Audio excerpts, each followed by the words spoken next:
This episode of the Mad Rush podcast. I dangerously drove in the pouring rain.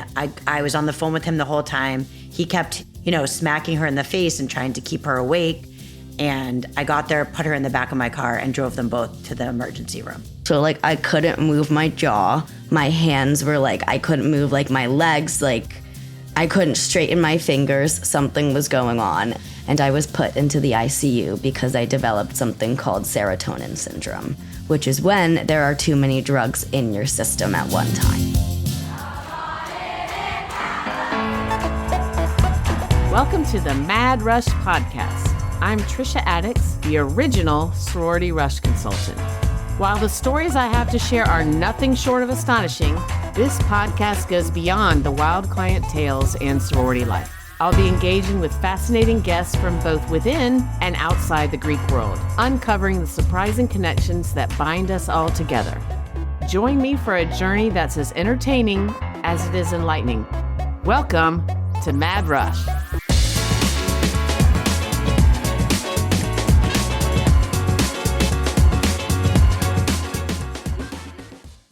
Y'all, I am so excited. My book, The Rush Bible, is available for pre-order from Simon & Schuster. It's coming out next May, but you can order it now. The link is in the show notes, and it's also on my Instagram at Rush with Confidence. And I can't wait to get this great information on how to crush sorority rush out to all of you. Anyway, thank you for listening, and I appreciate you.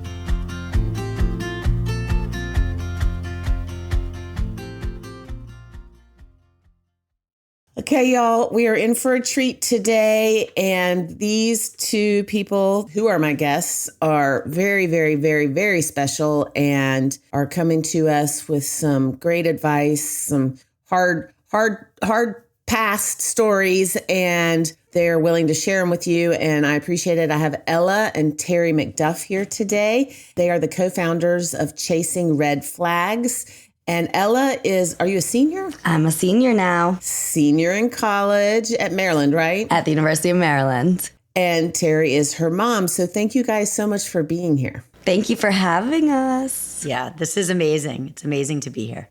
I can't even remember if you reached out to me, Teri, or what, but everything that you guys are doing is so important, and it's so something that needs to be done. And so I would love for you, Ella, why don't you we'll start with you, and you can kind of tell your story, and then I'm sure your mom and I will probably interrupt you. Yes. But we will. That's what we do. Please do. That's what we do. She's used to it. Whenever I have someone on this podcast, I'm like, all right, I'm not going to interrupt. And then I'm like, oh yeah, I want to say this right now. So just be prepared. So Ella, yes. So the floor is yours. Thank you. Well, throughout my life so far, I have been through a lot of different experiences. Basically, to go back to why we created the name a little bit, my mom always used to use the term to me, Ella, why are you chasing red flags? When I was kind of struggling with some bad relationships or some friendships and going through a bunch of experiences. And I kind of just said, Mom, because everyone has them.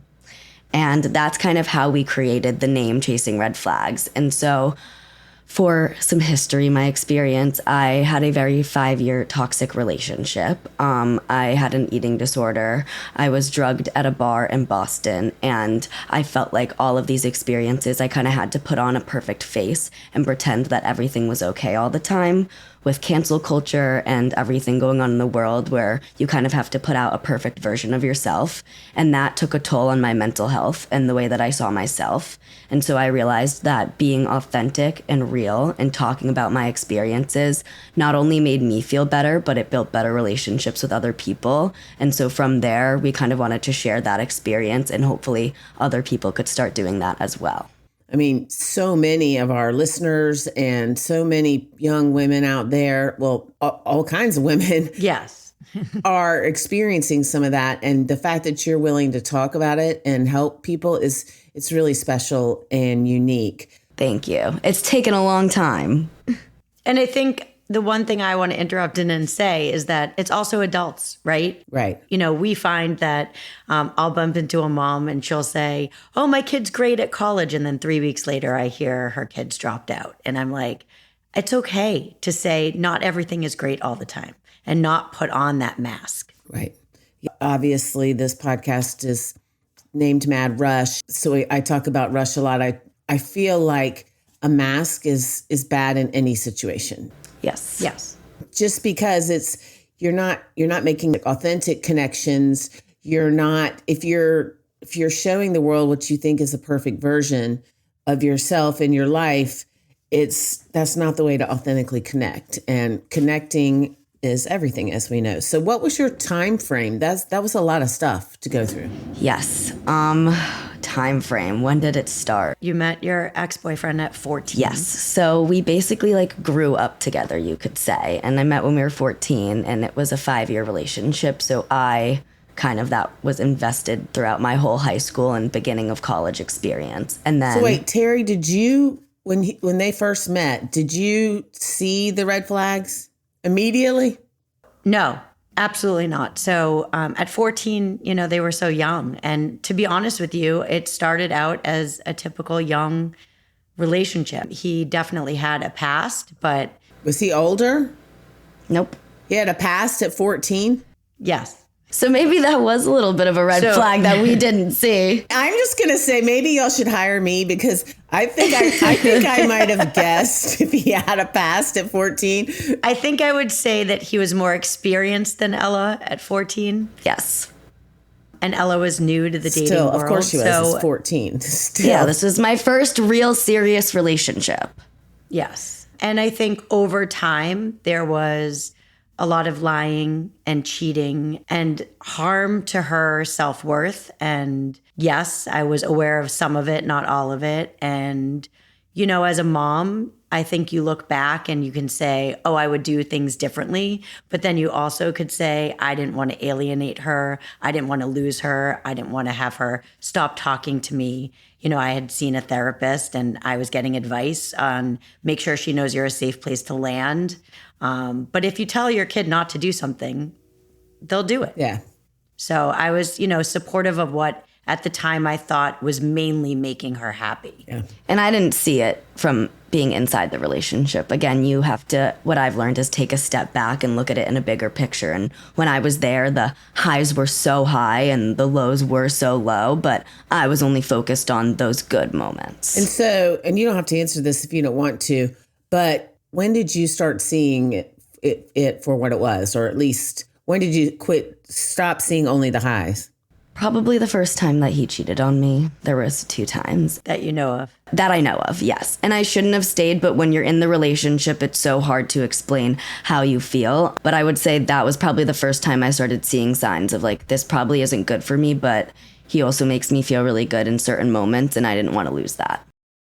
I think what young and adults too. That doesn't seem. This is for everyone. Yeah, that's not unique. That part's not unique to anyone. No, and I think really strongly the highs were so high that you crave those highs. And when the lows come, for her particular instance, they were a lot of love bombing. It was, I can't live without you. Don't leave me. You're the only person that gets me up in the morning, those little things. There was such strong, I can't do this without you. Please don't leave me, that she felt important when she was feeling not important. And one of my biggest red flags is that I really like to feel needed all the time. And so I felt like even if it was negative, he needed me in a way. And I kind of wanted to fix him, if that makes sense. Yeah, it makes complete sense. But what I'm really impressed with is the fact that you've obviously, and we'll get to how and why, because that's the reason you're here. But you've obviously done a lot of work to know that. Yes. And so you broke up in your freshman year in college? Yes, at the end of freshman, or right going into sophomore year. So they spent the whole summer after freshman year together. We were together all of freshman year, long distance in college, and then together over the summer, and then a week or 3 days before he was leaving for college. How was that with making friends? If you were when you're and it's long distance. I see this a lot. There are people who go to college with their high school boyfriends. That is their whole life. And it makes it very hard. I mean, obviously you're adorable and fun and all those things. And I'm sure I know you make friends easily. But I do feel like that might have affected way more than just your self-esteem. Or, I mean, I could be wrong, but from what I've seen, it does. I mean, like, did you join Katie your freshman year? Yes. While you're, and it again doesn't have to be Greek life, but while these relationships are being formed, you're dealing with all that too. Yes. And so, how did that affect that? Well, I was in a way a little lucky. My roommate also had a long distance boyfriend at the time. So we were kind of able to talk about it with each other, but he was a lot of my focus freshman year. And I definitely wasn't as invested in school and trying to really immerse myself in the life that I wanted to make for myself because I was so worried in the back of my head about him and communicating and keeping in touch. And once I was in KD, there were date parties and I had to make sure that he knew the person I was going with and that we were comfortable. And it was in my head 24/7, even when I was trying to be so present. And I think it was harder for me because at that time I had known it wasn't as much of a healthy relationship, because I do think that these long distance relationships can work if you put in the work, Have a healthy relationship. communication and relationship. But for me, that wasn't the case. And as a mom, I'm going to chime in and just say that when you have a healthy relationship and healthy communication and you are allowing the other person to be free and have a life and you're not controlling, Yes. that's wonderful and it can work. That's so funny. I was thinking the whole time when she was talking, just like you said, Teri, free, like it doesn't sound like you were free to just go and do with the trust from both of you. Yeah. Yes, there was no trust because there had been 2 cheating incidents and a lot of lying. So there was always worry about, what he was doing. There was clearly no trust on her, from him to her, which we learned about in therapy because he was worried about what she was wearing, who she was talking to, who her arm might be around. And what we realized is that he was putting what he was doing back on her because she was the most loyal girlfriend in the world. And she didn't see it, that way. She saw it as the jealousy was like, oh, he loves me so much. Yeah. And that controlling was, he can't live without me, instead of this is, tying me down. And now I've learned also that I've always been the same person. I'm naturally a friendly person. I love giving people hugs. I love really being open and talking to people. And he knew who I was, but he wouldn't let me be that person. Wow. Yeah. The jealousy thing, I can imagine because it's not, I mean, I'm going to say this the wrong way, but flattering in a way. You're like, oh, he loves me. Yeah. Yes, it is. And so you're like, I remember once a long time ago, I had a boyfriend and I went out. I didn't do anything wrong, but I was like, why aren't you jealous that I went out and there were a bunch of guys there? He's like, because no, it doesn't, I know you, I know you're not going to do anything. And I was like, huh. And that's healthy. Yeah, but it was healthy, but I was also very young and I was like, I wonder why he's not jealous, but so yeah, that's.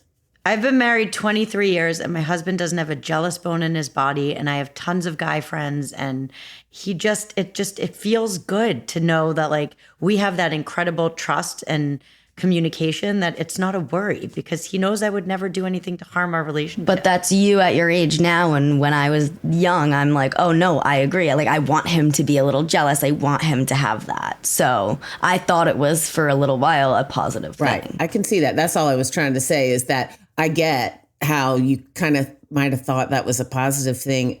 And I honestly don't even know that has anything to do with your age. It's just, that's a manipulation tactic and love bombing. Love that word. Yes. I hadn't heard that before. I'm going to write that down. And so during this time, were you struggling with your eating disorder? I was. And he did not know. He didn't know. No. And you told him eventually. I mean, you didn't know either, Mom. But yes, that was something that I had kept to myself. But if I'm being honest, there were times where even at dinner. So I had, I always am living with it now. It doesn't just go away. But I have bulimia, which is where you make yourself throw up. And so if I'm being honest, even if we were going out to dinner or something, I would run to the bathroom and he just had no idea. Right. But you've been in recovery for 2.5 years. Yes, I just say that like it's something that you always live with. It doesn't just go away after it happens. But I've been in recovery for 2.5 years, and I've learned that what I was doing to myself would really harm me, not only mentally but physically, and I don't want to ever do that to myself. Right. And the other thing that you brought up was that you were drugged in a bar. Yes. Was that in college? So I was in Boston. I was home for a December break. But it was college time. Yes, it was college time. Yeah. So the fact that you're sitting across from me via the computer, and we gotta talk about how you are sitting here so amazing. I mean, not that you weren't amazing then, but you've been through a lot, and your generosity to share your story and how you got through it, I think will really help listeners who might be struggling with some or all of those things. That's a lot It's a lot. It's a lot. We keep saying we just want 1 year, just one good year with no crisis. Yeah, I can imagine as a mom. Wow. I mean, Teri, did you know when she was in Boston that this had happened? Oh, yeah. So I can start because then I remember the first part and then I have no memory of the rest of the night. I'll fill in the blanks. It was more your experience, Mom. But at the time, I was still with my ex, and we went to a Bruins game. And then we went to go meet a bunch of his friends at a bar in Boston.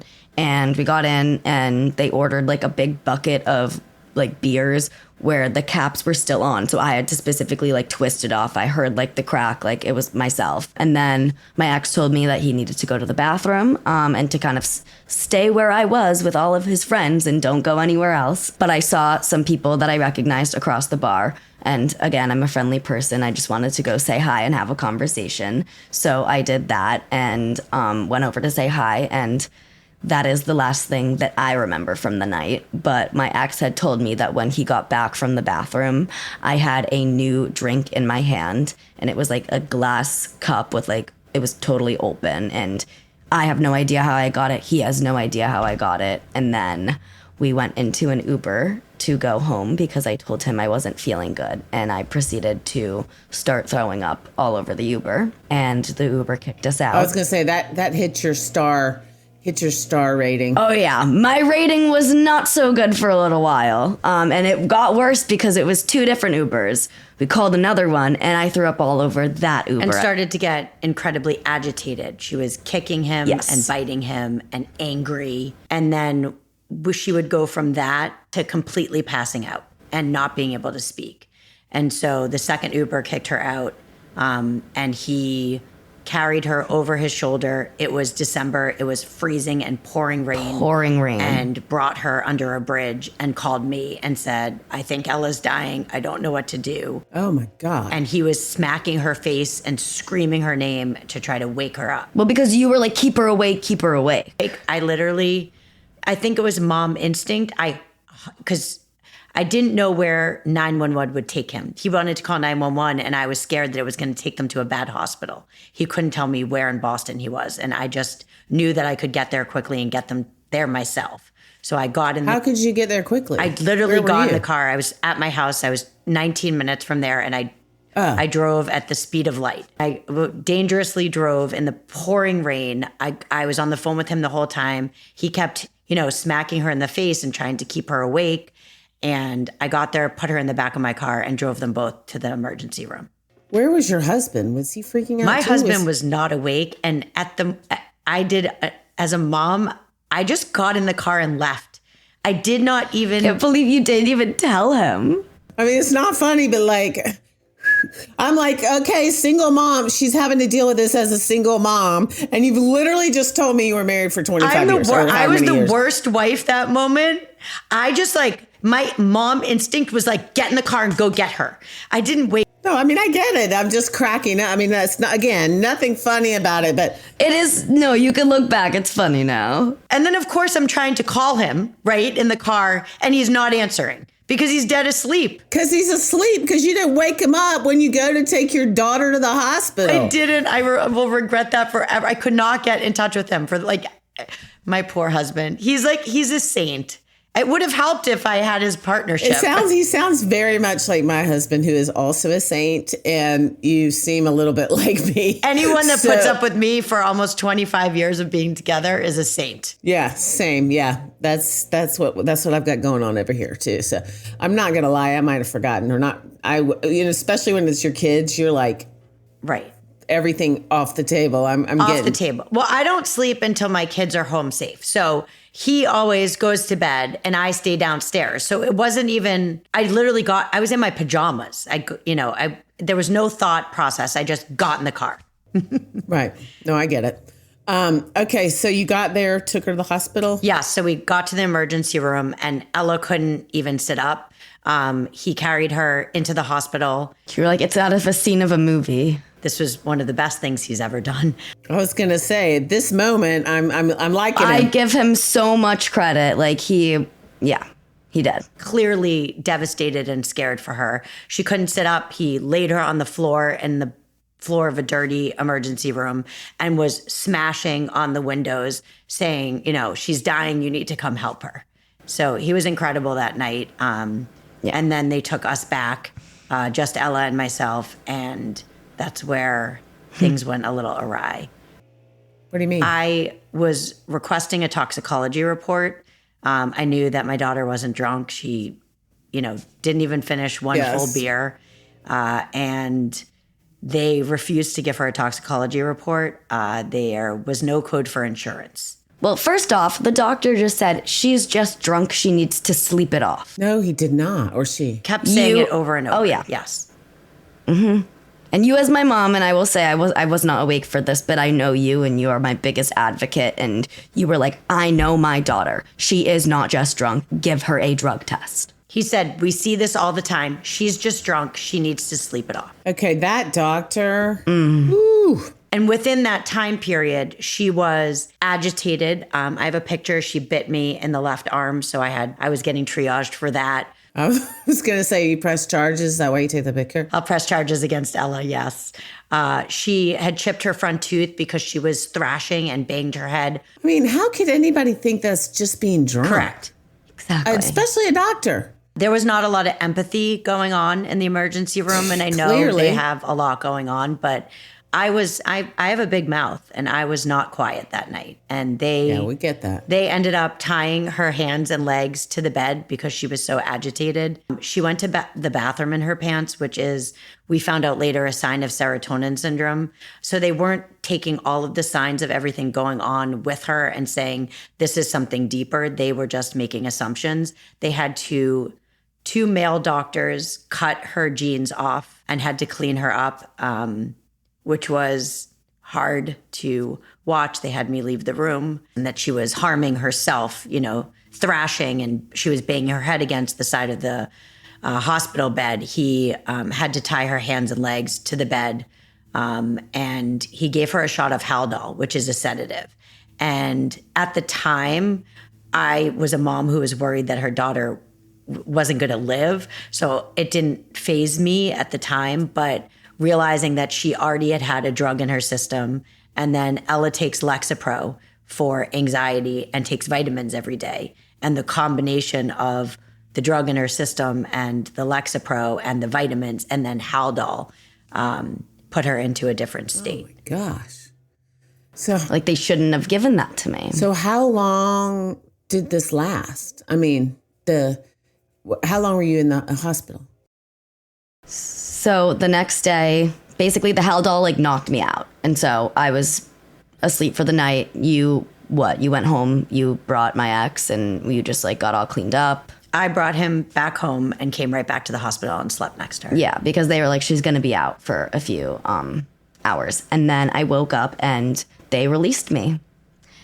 And I went home and it was unfortunately my mom's birthday. Well, I bet you that was a great birthday, honestly, because you were home. Because she was home and alive. Yeah, no, I bet that's the best birthday you've had. I mean, brings tears to my eyes. And she kept feeling devastated about it. And I kept saying, this is the gift. Yeah, that's a birthday gift right there, especially the terror that you had. But within a couple hours. Oh, yeah. I went right back to the hospital. So we got home. And if you've ever had like a toe cramp or like when you feel like your muscles, like you can't move anything, I started getting like muscle rigidity all over my entire body. So like I couldn't move my jaw. My hands were like, I couldn't move like my legs. Like I couldn't straighten my fingers. Something was going on. And so we rushed right back to the hospital.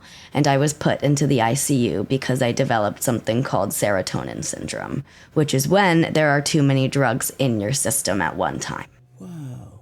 And how long were you in the ICU? Just a whole nother night. Wow. Okay, so that wasn't the best birthday. You had a good 2 hours of your birthday. Night of my birthday was horrific. And they wouldn't let her in the ICU with me because at the time it was still, I think it was like right after COVID so I was just there by myself and it was not very fun.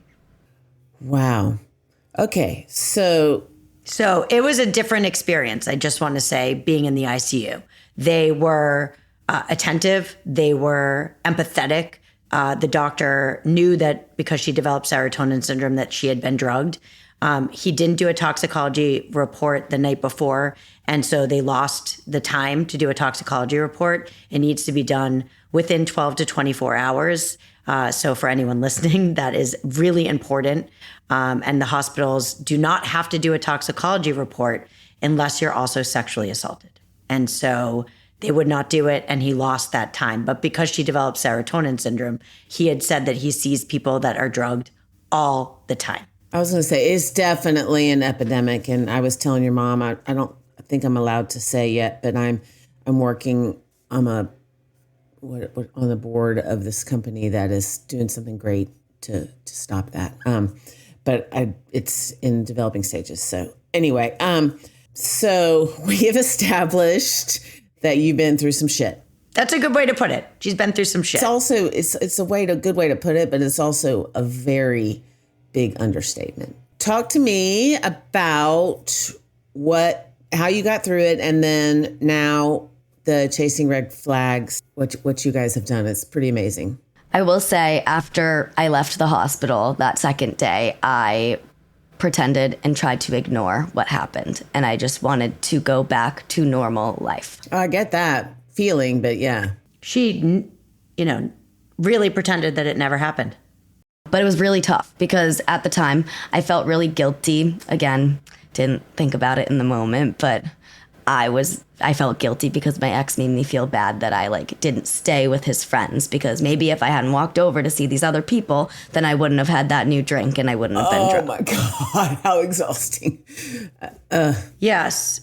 So her self-esteem and self-worth was tied to feeling guilty. And I was also just really ashamed because I didn't remember my actions. I have no idea who I talked to, what I said. And obviously I was incredibly embarrassed being exposed in front of 2 male doctors and everything that had happened at the hospital. And if I'm being honest, my ex never really mentioned it again. We never really talked about it after that. And it kind of made me feel like it was all my fault. And it was a lot to process, and I really just wanted to forget it all.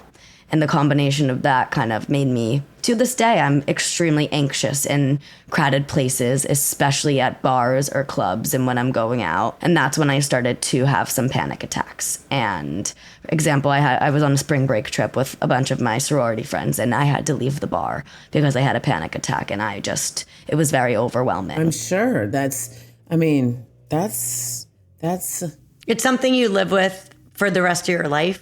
People say it's just one night, and it's not just one night. I think when you have any trauma, that night continues forever. But that panic attack night when I was with my friends during spring break, for me, that was my turning point of being like, okay, I need to go to therapy and address the guilt that I'm feeling, because from that, I realized that this is not my fault. This happened to me, and somebody did this to me, and it had nothing to do with my actions. And there's a lot of shame. And I think shame in so many different circumstances of life should not be on the person. It should be on the person that hurt us. It's a crime. Learning all the different therapy rituals of how to deal with your shame and make sure that it's not on yourself is huge and really important. It's been 2.5 years, and I will say to this day, I don't think, I can't say I don't think about it every single time that I am going out. Even if I'm literally not drinking, it is hard. I really want to be a normal college student. But now that I've seen kind of the darker side of things, I truly don't think I'm ever going to stop wondering, A, who did this to me, and B, why. And so that's why I've really been trying to share my story. Obviously, it's helped me heal a lot, but also to raise awareness, because if even one person can relate or understand and help prevent what happened, then I feel like sharing it is worthwhile. It is a lot more than one. So I think that's amazing that you're doing that. So talk about y'all's. I know y'all are not hearing y'all's. I love it. I love it. My husband's from Texas. Okay, you guys' book. You guys' talk about that. And obviously we know where it came from.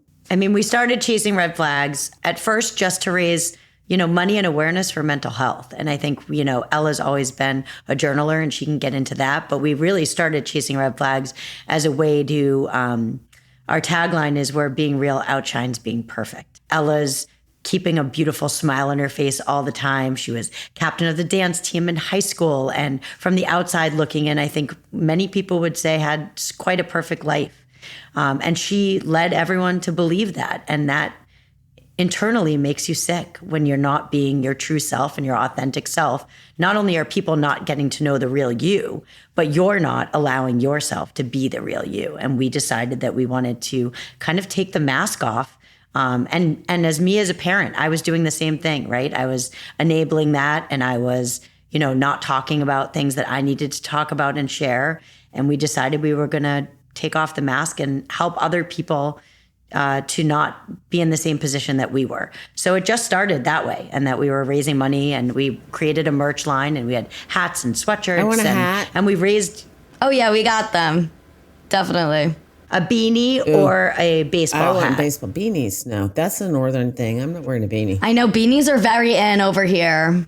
I'm not wearing a beanie. They know beanie. I'm not wearing a beanie. I'm wearing a beanie. And we just have what we have left because we haven't, recreated the merch line because we've been working so hard on the journal. Well, podcast first, because we started with that. Podcast, yeah. So we started the podcast because everyone kept saying, well, no one's going to buy merch from a brand that no one knows what it is.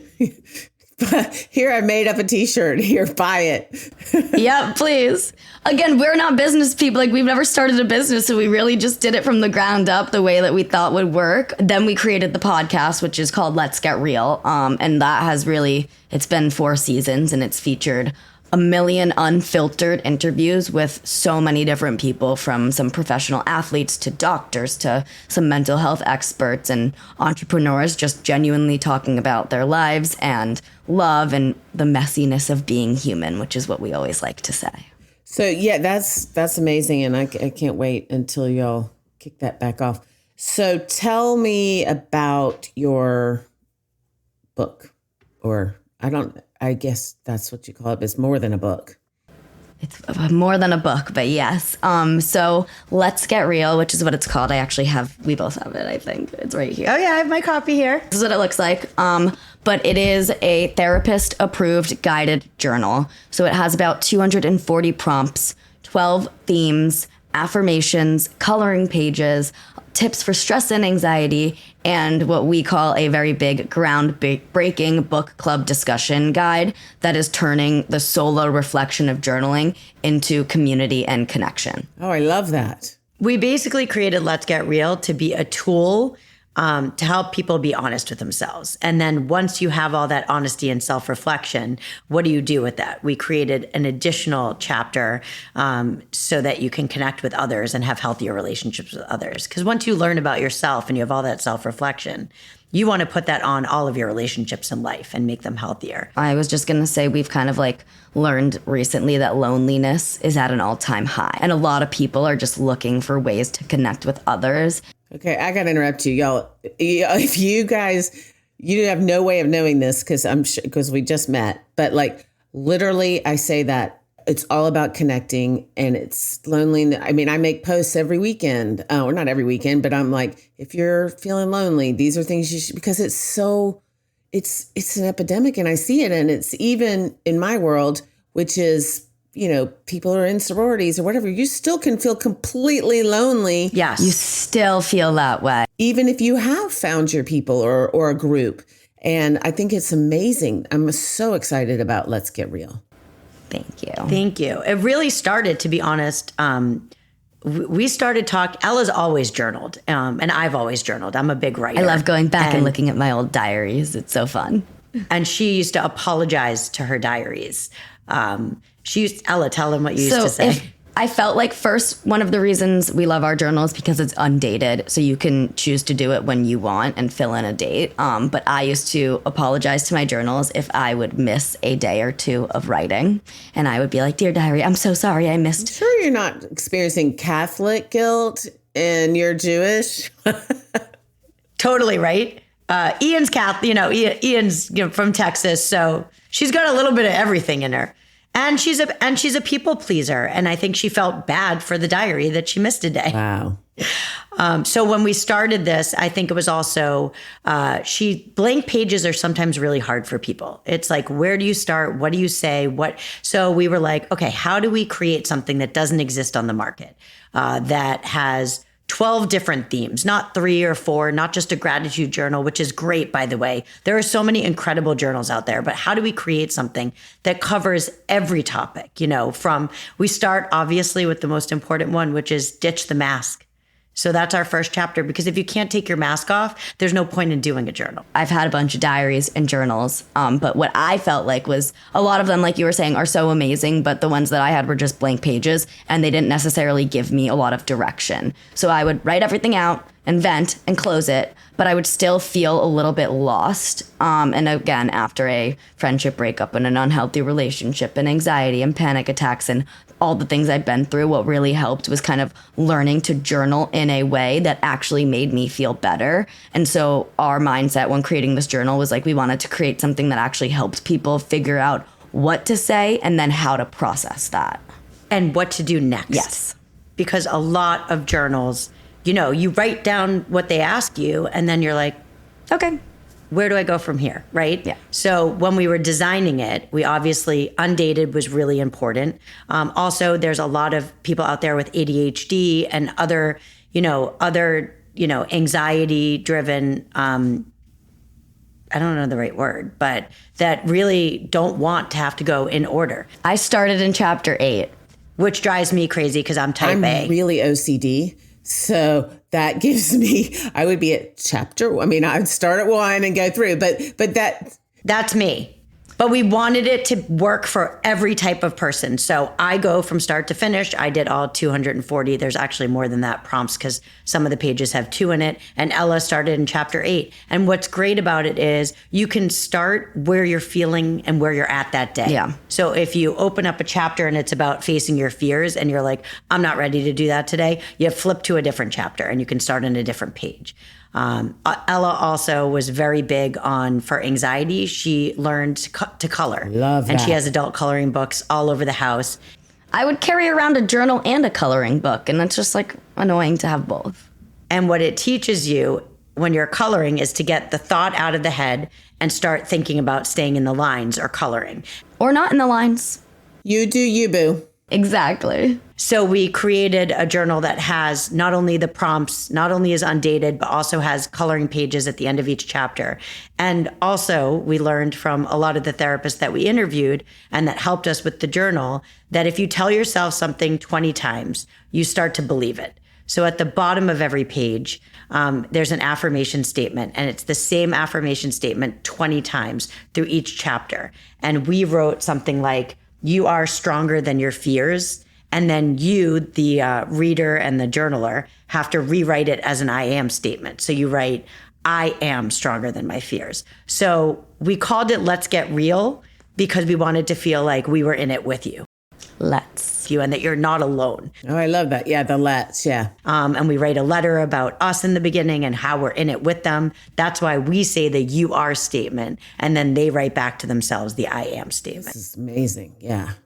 And there's lots of exercises at the end of each chapter. And there's manifestations, because it's really important to, write down at the end of each chapter what you're manifesting for yourself and what you want for your future. And then to look back one day and say, ooh, did I do this? And it's a journal that you could do every single year, because your answers to the prompts are going to be really different. I'm on my second round, and my answers are very different from 2 years ago when we started writing it. Wow. That's really cool. And I think everybody could benefit from this, and everyone should get one. Okay, tell people where they can get. Like, I know you said you could get it without so if you get it through your website, you get it like prettily packaged, which would be a great gift. Well, Ella, tell them for 2 seconds, tell them about the book club chapter, because it's a discussion guide. Okay, so yes, it's a discussion guide. So we kind of, after you do all of your self-reflection, we want to bring it to a connection, because again, like my mom had said, when you're learning about yourself, that's all amazing. But what are you supposed to do with that? Share it with other people so they can understand who you are, and that will build you better relationships with them. And so my biggest thing, and the way that I like to say it about why we created the book club chapter, is just like, what if this journal could actually start the kinds of conversations that people want to have but don't know how to actually bring up? Love that. So we've had a mother and daughter just wrote a review and a personal email to us that meant the world, that basically said that she was someone that didn't really talk that much and wasn't that open. And the mom got it for her daughter to do together. And they did the first chapter. And she said they had the most incredible conversation night one of things that they would have never talked about without our guide. Because we ask, 5 questions per chapter that just starts conversations about what you've learned about yourself, which is super that's cool. Very cool. And you can get it. So it comes with a gift bag and a journaling pen. Oh, you have the gift bag. So it has the gift bag. And a beautiful journaling pen on our website, which is chasingredflags.com, and on TikTok Shop. It is available on Amazon Prime, but unfortunately it doesn't come with the gift bag or the pen, but you do get free shipping on Amazon Prime. So we have a mixture of people that want it as a great gift. There's, discounts for if you get 2 or more or 4 or more. A lot of people are getting them as graduation gifts or holiday gifts or stocking stuffers. Yeah, that's amazing. And I think that the gift bag is a really cool touch for that kind of stuff. For free shipping is great, but you also get, a lot more if it's with it, if you get through that. So this will be in the show notes. It's chasingredflags.com. And you guys are awesome. I feel so connected to you, and I appreciate you being here today. And I think, listeners, that this is really important. And I think that you should get one. I think one step further, just if you go on our website, we do have resources for mental health. We have a blog with all different articles of things that would be really relevant to your listeners. There's just lots of resources on our blog, on our website, in addition to I love shopping. a resource. Yes. Yeah. We're all about the resources. And Ella and I are always available. We get back to everyone individually. We feel like we don't want anyone to be in crisis and feel like they don't have anyone. Well, that's amazing. And you are a gift to so many people. Wait, we're missing one more thing. Sorry. We have a digital version. Oh, right. Yes. So in case you don't like to actually write in a book, there's a digital version as well that you can get online and download it. And then you can do it either on computer, iPad, or phone, which is also really nice. So we made it really accessible. Oh, I love that. So I since I've gotten old, and I mean, I used to write, obviously, but now I do everything on my computer or my phone. So I like that too. But I also think this would be something beautiful to give as a gift, not, in addition to. Yeah, but it's instant access. So you literally, if you sign up for the digital version online, you can actually type or write with the stylus. Yeah. So we have directions for both. Yeah. And you get it within 5 minutes, which is really nice. Sorry, just had to add that in. I'm glad you did. And that speaks to me. Like I said, I can barely sign my name anymore. It's ridiculous. Yeah, and it's a more affordable option for those, people that are looking for that. Well, thank you. This is gold, and I'm so grateful for y'all being here and for you guys. What is it you Thank said? you for having us. Thank you. And I think you guys are amazing. I really do, and I can't wait to share the Let's Get Real with my listeners and everybody else. Thank you for having us. Thank you. And y'all, if you want to get this book, and I highly suggest you do, you can use a code RWC10. So that will get you 10% off, and that will probably offset the shipping if you want the one with the bag, the gift bag. RWC10 will work for anything on the Yeah. website. So it's the merch, the digital version, All of it. or the hard Awesome. copy. No, don't get a beanie though, y'all. I'm just kidding. All right, thank you. RWC10, it'll also be in the show notes.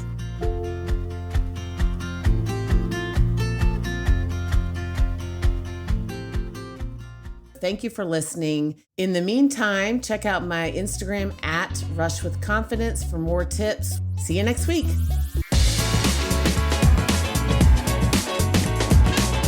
Thank you for tuning in to another episode of the Mad Rush Podcast. If you are enjoying this podcast, please consider leaving us a 5-star review. For additional Rush tips, updates, and more, please follow me on Instagram at Rush with Confidence. If you would like to reach out to us or for more information, please email info@madrushpod.com. This podcast is produced by Collier Landry and Don't Touch My Radio. Copyright Trisha Addicks.